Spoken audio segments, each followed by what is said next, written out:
Jake Skin from the Boxed In podcast, delighted to be joined here by Pat Brown. Pat, you're here at your mate Dave Allen's first promotional show. You've been impressed by what you've seen so far?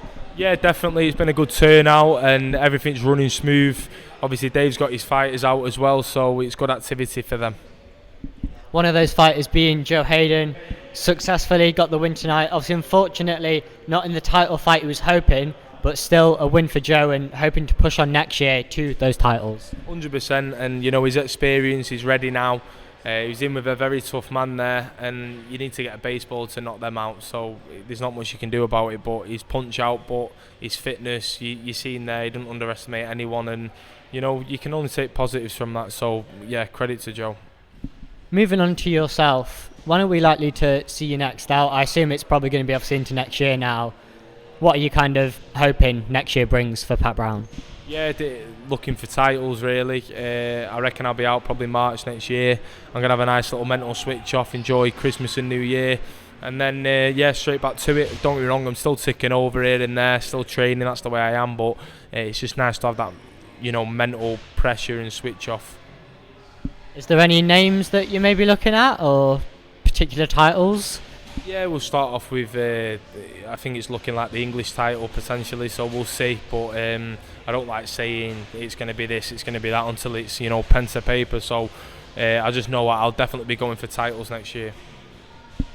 Obviously tonight here in Doncaster we've had the show, but over in Miami in Florida, Anthony Joshua taking on Jake Paul. As someone that's kind of been through that, amateur pedigree in the Olympics, then as a pro, what's your kind of opinion on Jake Paul kind of coming into the sport and, obviously being now in a fight with Anthony Joshua, a fellow Olympian? Yeah, I think you can only credit Jake Paul with what he's done in the sport in terms of bringing new eyes to the sport. He's obviously dedicated his life to it, so that's off to him.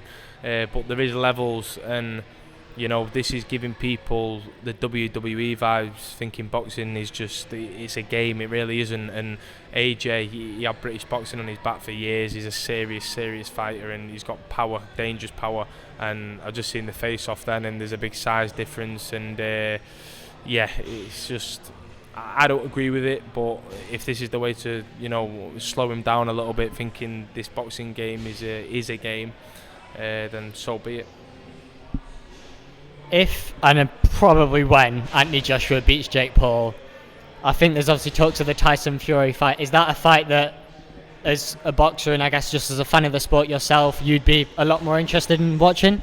100%. Fury versus Joshua, that's the biggest fight still in world boxing. It's absolutely huge, and it always will be. I just don't want it to get to a point where it's like Mayweather-Pacquiao, where they've both passed it, and it's probably getting to that point now, to be fair. But it's still a massive fight. It takes over world boxing. Who do you think's likely to win that one?